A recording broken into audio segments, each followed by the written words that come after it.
তালের আরও এক নতুন রেসিপি নিয়ে আপনাদের কাছে হাজির। নমস্কার, স্বাগত সুতপা রান্নাঘরে। দেখুন, আজকে আমরা বানাবো তালের ছিলকে। তার জন্য নেওয়া হয়েছে এখানে তালের মাড়ি, যেটা ফোটানো আছে।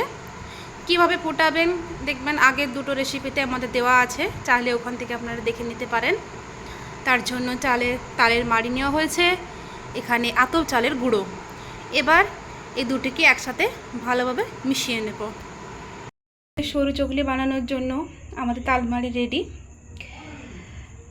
এরপরে দেখুন, গ্যাসে তাওয়া জ্বলছে। তাওয়াটা কিছুক্ষণ 5 মিনিটের মতো রেখে দিয়েছি। 5 মিনিটের মতো রাখতে হবে, তাহলে এটা বেশ ভালোভাবে গরম হবে। ভালোভাবে গরম হয়ে গেলে আমরা এবার একটু একটু করে দেব।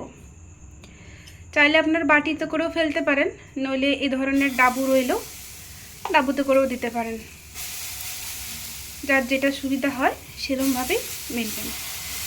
তারপরে এরকম করে আস্তে আস্তে করে অল্প অল্প করে ঘুরিয়ে নেবেন।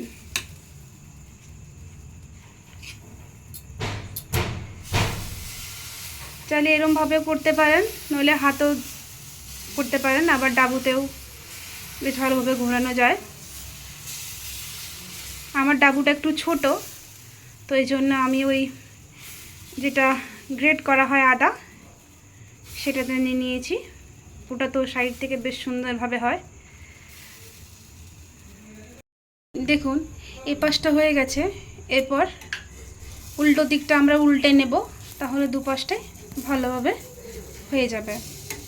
এই দেখুন, একটু একটু করে ছাড়িয়ে নিতে হবে, যাতে তাওয়াটাতে লেগে না যায়। এরমভাবে উল্টে নেব। দেখুন, বিনা তেলের পিঠে কিন্তু, এটাতে কিন্তু একটুও তেল দেওয়া নেই।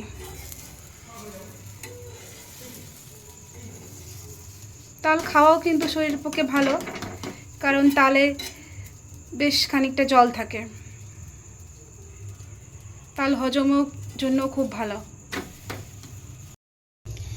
এই দেখুন, এটা কিন্তু রেডি হয়ে গেছে। এরপর আমরা এটা থালায় ঢেলে নেব। এই যে দেখছেন, ওই পাশটা উল্টে নিলাম, উল্টো সাইডটাও বেশ সুন্দরভাবে হয়েছে। এটাতে কিন্তু একটু তেল দেওয়া নেই, বিনা তেলের পিঠে। দেখুন, হয়ে গেছে। এরপর থালাতে আমরা ঢেলে নেব। এই দেখুন, দেখুন কালারটা খুব সুন্দর হয়েছে। এই যে দেখুন,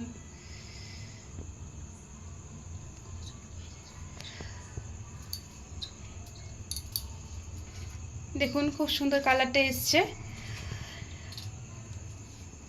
ভিডিওটি ভালো লেগে থাকলে অবশ্যই লাইক, শেয়ার, কমেন্ট করবেন এবং সাবস্ক্রাইব করতে ভুলবেন না।